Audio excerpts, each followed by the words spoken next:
کہ کیا ہو رہا ہے، پاکستان فوج کیا کر رہی ہے. اور جو مزے کی بات ہے وہ یہ کہ اس میں 2-3 جو خاص طور پہ چیزیں ورتھ مینشننگ. ایک تو یہ کہ سرتاج عزیز صاحب نے، جن کو سمجھ آ رہی تھی کہ یہ ہو کیا رہا ہے کہ ایل او سی بھی کراس کر لی ہے، تو ہماری فوج کے لوگوں نے، تو اس وقت سرتاج صاحب نے کہا کہ پرائم منسٹر صاحب ہماری تو ہندوستان کے ساتھ بات چیت ہو رہی ہے. لاہور سمٹ کے بعد آپ کو معلوم ہے کہ باہمی تعلقات کو آگے بڑھانے کی کوشش کی جا رہی تھی. کشمیر پر انیشیٹ ہوا تھا کہ کسی طرح سے سلوشن آئے سامنے. اور پھر انہوں نے یہ کہا کہ جو بین الاقوامی قوتیں امریکہ وغیرہ وہ تو اس چیز کو ایکسیپٹ نہیں کریں گی کہ بات چیت آپ کر رہے ہیں. اور یہ، اور ان اینی کیس امریکہ کی ایک پوزیشن رہی ہے ہمیشہ پرو انڈیا. تو نواز شریف صاحب نے کہا کہ پرائم منسٹر صاحب نے کہا کہ نہیں سرتاج صاحب، کوئی فائلوں سے اور میٹنگ سے تو کشمیر نہیں ملے گا. اور پھر جنرل عزیز جو تھے، جو ون آف دا 4 جو کئی لوگ تھے، انہوں نے کہا پرائم منسٹر صاحب جیسے قائد اعظم محمد علی جناح نے پاکستان بنایا تو آپ فاتح کشمیر کہلائیں گے. تو نواز شریف صاحب کو اس وقت بس یہ لگ رہا تھا کہ جیسے کشمیر مل جائے گا. اور پہلی دفعہ ان کو پتہ چل رہا تھا، اور یہ لگا کہ جیسے ان کو پوری طریقے سے سمجھ بھی نہیں آئی کہ کیا ہوا اور کتنی اہم بات تھی، کتنی پوٹینشلی پرابلمٹک بات تھی کہ فوج ایل او سی کراس کر گئی تھی. نواز شریف جب نکلے ہیں میٹنگ سے تو وہ کس حد تک انفارمڈ تھے؟ میرا خیال ہے کہ ان کو جو اور لوگ تھے، کچھ فوج کے لوگ تھے جنہوں نے بتایا کہ ایک طریقہ ہے فوج کا، جن کو عادت ہوتی ہے آرمی کے میپس ویپس کو سمجھنے کی، دیکھنے کی، ڈے آفٹر ڈے ان کو سمجھ آ جاتی ہے.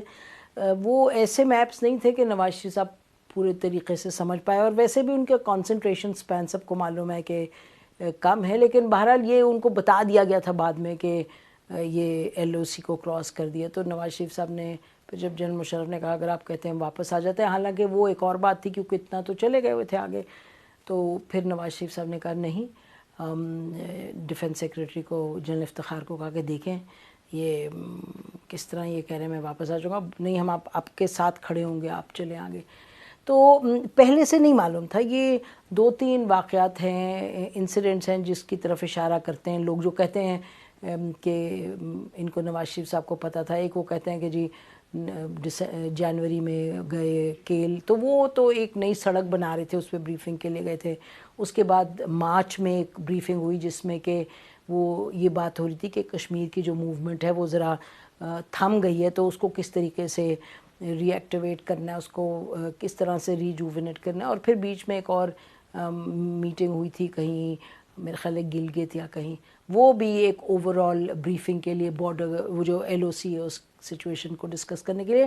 تو کلیئرلی پرائم منسٹر کو نہیں معلوم تھا پہلے سے.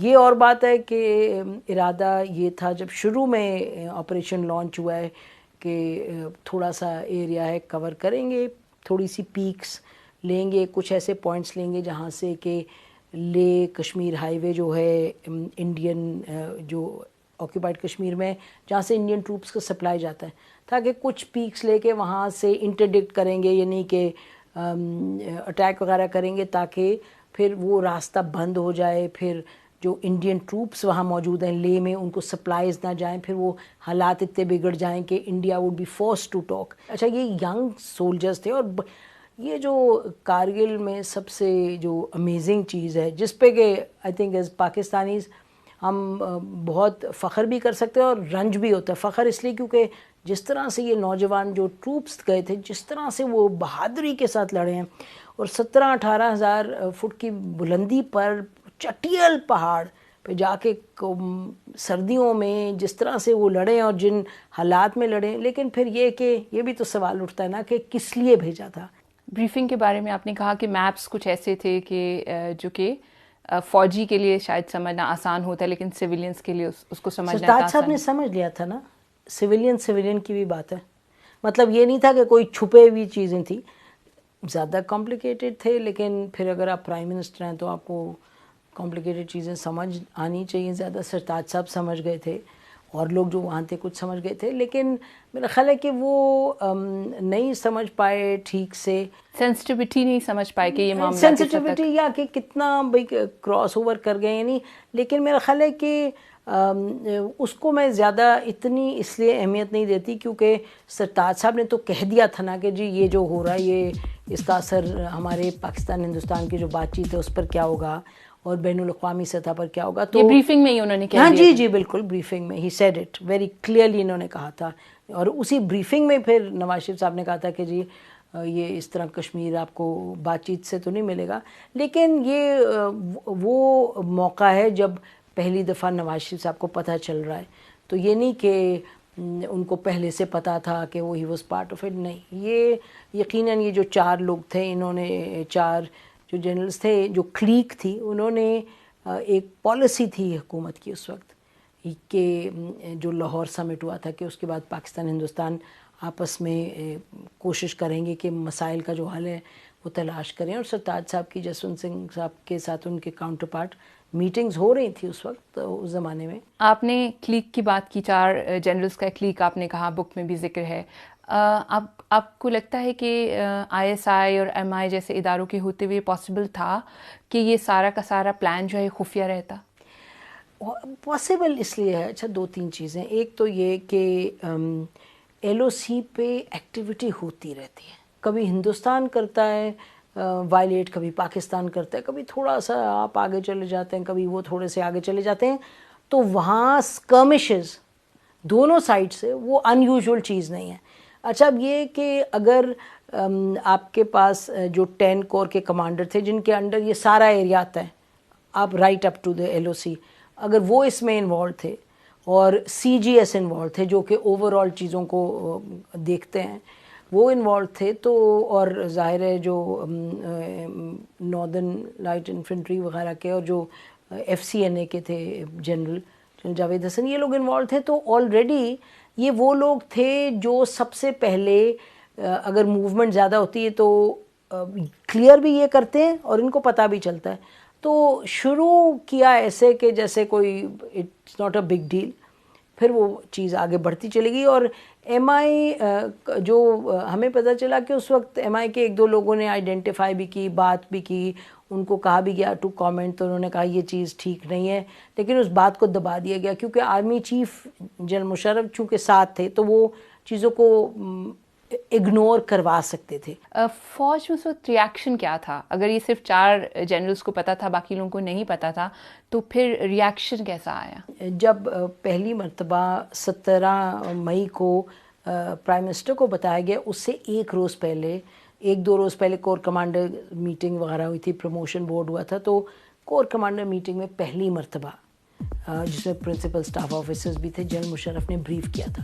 تو اس وقت بہت سے جنرلز نے سوال اٹھایا تھا کہ ہم کیا کریں. بٹ یاد رکھیں کہ اس وقت حالات تھے کہ لگ رہا تھا کہ جن لوگوں نے کیا تھا انہوں نے کہا جی اب ہمارے کنٹرول میں اور کوئی ہمیں ہلا ہی نہیں سکتا. تو اس وقت ایک لگ رہا تھا جیسے ون ون سچویشن ہے، لیکن اس کے باوجود یہ دیکھا کہ کچھ جنرلز تھے جنہوں نے بڑی اسپیسیفکلی کہا یہ کیا کر رہے ہیں ہم، اس کا فائدہ اچھا اور ایئر فورس کو پتہ ہی نہیں، اور ایئر فورس اپوز کر رہا ہے ایئر فورس کو. تو کہا بھی کیا تھا ایٹ ون پوائنٹ کہ اب ہمیں ایئر فورس آپ ڈپلوائے کریں. انڈیا نے ایئر فورس ایسے اپنی ڈپلوائے کی تھی، دے پاؤنڈڈ دا پلیس، یعنی کہ ہزاروں ٹن انہوں نے استعمال کیے تھے جو بامز وغیرہ. تو پاکستان کی ایئر فورس بھی نہیں انوالو تھی اور جو ریاکشن تو کافی نیگیٹو تھا. اور کہا جاتا ہے کہ جس طرح سے وڈرال ہوا اچانک سے، اس کے بعد بہت جانی نقصان اٹھانا پڑا. کتنا ڈیمیج انہوں نے کیا تھا انڈین فورسز کو، کتنی ادھر کیجولٹیز ہوئی تھی، ہیوج کیجولٹیز. ہندوستانیوں کو فوج کو تو پتہ ہی نہیں چل رہا تھا کیا ہے. شروع میں انڈین جو تھے جنرل وہ کہتے تھے یہ تو کچھ گھنٹوں میں ہم انہیں نکال دیں گے، کچھ دنوں میں نکال دیں گے. انہیں سمجھ نہیں آ رہی تھی کیونکہ جو اوپر بیٹھا ہوتا ہے اس کے لیے تو آپ سوچیں کتنا آسان ہے، آپ بالکل یور اٹیکنگ اور نان سٹاپ. وہ ان کے لوگ مارے جا رہے تھے، ان کے فوجی. اس کے بعد آہستہ آہستہ جب ان کو سمجھ آئی ہے کہ کیا ہوا ہے، پھر انہوں نے بوفر گنز ہوتی ہیں اب ٹپکلی اس طرح کے اس میں نہیں لے کے آتے اس طرح کے آپریشن میں، بیٹل میں. یہ انہوں نے کیا کیا فائنلی. اور اگر آپ کہیں نا کہ ایک چیز کیا تھی جس نے ٹرن اراؤنڈ کیا سچویشن کو، وہ تھی کہ بوفر گنز انڈینز لے آئے تھے وہ اب ہائی وے پہ جو پاکستان کے طرف بلاک کریں گے. اور انڈین جو اکاؤنٹس ہیں وہ بھی اور جو پاکستانی جب میں بات کرتی ہوں ان سے وہ بھی ان دونوں طرف سے یہ بات کنفرم ہوئی کہ انہوں نے بوفر گنز جو تھیں انہوں نے پہاڑوں کی چوٹیوں کے پرخچ ادھیڑے کیونکہ اور انہیں کوئی اور اوپر سے نان سٹاپ مطلب جب موسم ہوتا تھا انڈین جو ایئر فورس تھی وہ دے ور پاؤنڈنگ اینڈ پاؤنڈنگ. تو وڈرال ایسے تو نہیں تھا کہ کوئی سڑک تھی موٹر وے تھی اس پہ واپس آ رہے تھے, یہ پہاڑوں پہ کہاں 16,000 فٹ 18,000 فٹ اور پھر آنا واپس اور بیچ ریوائنز اتنی کھائی نیچے اس میں سے گزرنا موسم یہ وہ. پھر جب ان کو انڈینز کو موقع ملا تو انہوں نے بالکل یہ تو نہیں تھا کہ کوئی دوستی میں واپس آ رہے تھے یا کوئی دوستی تھی, اٹ واز ایک منی بیٹل تھا, بہت ہی فیئرسلی فوٹ بیٹل. اور جب وہ آئے تو ہاں کیجولٹیز ہوئی ہیں بہت, نمبرز کا نہیں پتہ چلتا کوئی کہتا ہے 300 کوئی کہتا ہے 2,000, یہ نمبرز کا نہیں, 2,000 تو ہو ہی نہیں سکتے, اتنے تو گئے بھی نہیں تھے.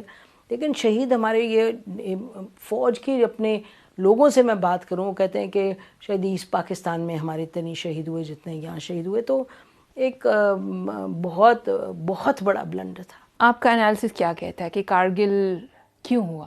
بالا کوٹ ہوا نا, ابھی بالا کوٹ ہوا تو یہ بات کلیئر ہے کہ جب تک یہ کشمیر کا جو ایشو ہے یہ بڑا ریئل ایشو ہے, اس کو کسی نہ کسی طریقے سے, اور اب تو کشمیری کتنے متحرک ہو گئے ہیں. دیکھیں نا کشمیریوں کی جو اب جس طرح ان کی اپنی اسٹرگل ہے وہ بھی ہمیشہ تھے, مطلب ان کا اپ اینڈ ڈاؤن ہوتا ہے نا, کبھی زیادہ ایکٹیو ہو جاتے ہیں کبھی کم.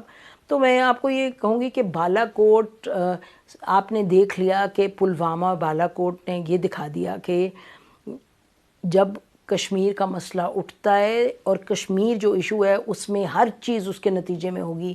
پاکستان ہندوستان کی آپس میں ایک یہ کشمکش, ایک بیٹل, کبھی کولڈ وار کبھی ہاٹ وار کبھی جس کمشز, یہ تو رہے گا اور کشمیری بھی اس میں انوالوڈ ہیں.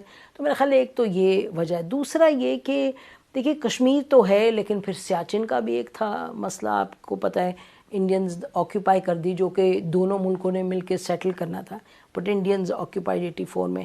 تو میرا خیال ہے کہ یہ وجہ تھی. مطلب ایک تو یہ کہ آپ کو معلوم ہے کہ ہندوستان براس ٹیکس کر رہا تھا, آپ کو Rajiv Gandhi was then the prime minister, اور انڈین جنرل اس وقت خود سے سندر جی کافی آگے لے گئے ہوئے تھے ٹروپس, اور سڈنلی پھر ان کو راجیو گاندھی صاحب کو بتایا گیا کہ یہ تو شاید اٹیک کرنے کا سوچ رہے ہیں, اور پھر Rajiv Gandhi called his army chief et cetera. تو یہ جو ہے نا ایک ٹینشن اور ایک ان ریزالوڈ جو ایشو ہے اس کے نتیجے میں یہ چیز ہوتی رہے گی. اب پاکستان یہ تو حد تھی نا جو کارگل تھا کہ آپ نے پاکستان کے جو 4 تھے کلیک, انہوں نے تو وائلیٹ کی جو پالیسی تھی پاکستان کی, ایک اس وقت prime minister elected prime minister کی پالیسی تھی.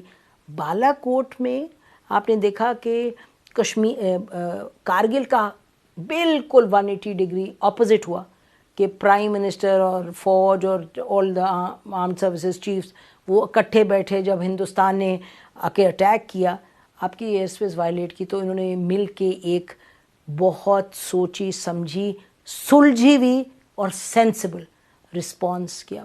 اس وقت وہ 4 وہ جو جنرلز تھے وہ چاروں نے سرو بھی کیا ہوا تھا along the LOC, تو ان کو ایک جذبہ بھی تھا, ایک یہ بھی تھا کہ دیکھیں یہ ایک ہے تھنکنگ, اور پوری ہر دنیا میں آرمی کی یہ تھنکنگ ہوتی ہے, لیکن پھر آپ کی جو الیکٹڈ لیڈرشپ ہوتی ہے, چیف ایگزیکٹو ہوتے ہیں, وہ کس طرح سے سچویشن کو ہینڈل کرتے ہیں. اور ہمارے ہاں کیونکہ سول ملٹری ریلیشن میں آرمی کا پلڑا بھاری رہا ہے, اس وجہ سے وہ کر پائے. تو یہ جو انہوں نے کیا یہ کچھ ان کی بیک گراؤنڈ تھی چاروں کی, وہ تھی, کچھ ان کو لگا کہ they can get away with it, کچھ ان کا خیال تھا. اور یہ جو پلان تھا یہ تو پہلے بھی بے نظیر صاحبہ کے زمانے میں بھی جنرل مشرف نے کے سامنے لے کے آئے تھے, تو جنرل مشرف لائے تھے. I think he was an D G military operation. Benazir صاحبہ نے شی شاٹ اٹ ڈاؤن. اس سے پہلے جنرل ضیاء الحق کے زمانے میں بھی کچھ اس پہ بات ہوتی تھی. تو مطلب کہ کچھ ہسٹری ہے, کچھ کشمیر کا مسئلہ ہے, کچھ ان کی پرسنالٹی تھی. کبھی ایک چیز نہیں ہوتی, بہت سے ایلیمنٹس ہوتے ہیں. امپیکٹ کیا ہوا کارگل کا انڈیا کے لیے اور پاکستان کے لیے؟ دیکھیے انڈیا نے تو یہ بات ٹھان لی نا کہ اب حالانکہ سیاچن میں پہلے بھی وہ 100% مانتے نہیں تھے, لیکن کم از کم ان کو نیگوسیٹنگ ٹیبل پہ آنا پڑتا تھا, کچھ بات چیت. اس کے بعد انہوں نے کہا جی اچھا اب ہم ٹرسٹ نہیں کرتے پاکستان کو, اور انہوں نے پورا ڈھول بجایا دنیا میں ٹرسٹ نہیں کرتے. دوسری بات یہ کہ جنرل مشرف نے جو کارگل جب کیا ہے, جو پاکستان ہندوستان کے تعلقات اس وقت تھے, واجپئی چل کے آئے تھے پاکستان, بس میں بیٹھ کے پاکستان آئے تھے, اور پاکستان بحیثیت ملک کے بہت ایک in a very dignified and proud manner ہم نے ریسیو کیا تھا انڈین پرائم منسٹر کو, اور وہ بات کرنے آئے تھے اور بات چل رہی تھی. اس کے بعد جنرل مشرف کو تو منتیں کرنی پڑیں, پھر وہ آگرہ گئے, پھر اس کے بعد انہوں نے 2003 میں وہ ڈاکیومنٹ سائن کیا کہ جی پاکستان سے کوئی ٹیررزم نہیں ہوگا. ٹیررزم کیا بات ہے, کشمیر جو ہے یہ تو UN کا انریزالوڈ ایشو ہے, یہ تو دونوں ملکوں کو سمجھ آنی چاہیے, کشمیریوں کا حق ہے. کوئی ہم ٹیررزم کی تو بات, لیکن آپ اپنے آپ کو اس نہج پہ لا کے کھڑا کر دیا. General Musharraf had to walk on his knees and go to the Indians and keep saying کہ جی بات کریں ہمارے سے. وہ دن آج کا دن, اور انڈینز دیکھیں نا, انڈینز نے تو ایک موقع کو پھر ایکسپلائٹ کیا نا, اور پھر دنیا جہان میں کہتے رہے کہ ان کو آپ ٹرسٹ نہیں کر سکتے, آپ یہ نہیں کر سکتے. جو لوگ کہتے ہیں کہ اسے کشمیر اسٹرگل کو فائدہ ملا, وہ بالکل غلط بیانی کرتے ہیں, حقائق نہیں اس چیز کو سپورٹ کرتے. حقائق اس بات کو سپورٹ کرتے ہیں کہ وہ اتنا بلنڈرنگ موو تھا, اتنا بلنڈرس موو تھا کہ جس کے نتیجے میں پھر پاکستان نے برسوں کی کوشش کی ہندوستان سے کہ جی آئیں بات کریں. حالانکہ ہندوستان نے 71 کیا تھا, ہندوستان نے سیاچن کیا تھا, ہندوستان نے کیا کیا نہیں کیا, لیکن آپ کو سنبھل کے سوچ کے چلنا چاہیے. بہت ارسپانسبل تھا, اور اس نے پاکستان کی اپنے امیج کو نقصان پہنچایا. آپ یہ دیکھیں کہ کارگل سے پہلے نیوکلیئر جب انڈیا کا ٹیسٹ ہوا جو پاکستان نے کیا, Pakistan was in a very good strategic space. دنیا کہہ رہی تھی, دنیا کو ماننا پڑا کہ پاکستان کے پاس کوئی چوائس نہیں تھی, پاکستان کو نیوکلیئر ٹیسٹ کرنا پڑا کیونکہ ہندوستان نے کیا. اور اس کے بعد جس طرح پاکستان نے دوستی مطلب کہ نیگوسیشن کا ہاتھ بڑھایا, پاکستان نے اپنے آپ کو بڑا میچور اسٹیٹ بنا کے کنوے کیا اور پروجیکٹ کیا دنیا میں. لیکن اس نے تو ہماری بہت سی چیزوں پہ ہمیں نقصان پہنچایا. لیکن بہرحال کوئی نقصان یا کوئی فائدہ پرماننٹ نہیں ہوتا. آپ پھر اس کے بعد آپ کو مواقع ملتے ہیں, آپ کیسے پالیسی چلائیں اور کس طرح آگے بڑھیں. اور یہ جو کشمیر کا ایشو ہے, اس وقت ایک ٹیمپرری طور پہ مسئلہ ہوا, لیکن کشمیری تو کشمیری ہیں, وہ تو اپنا اسٹرگل کرتے رہیں گے. تو یہ نہیں کہ کوئی ایسا مطلب کہ نقصان تھا کہ مطلب پرماننٹ نقصان تھا.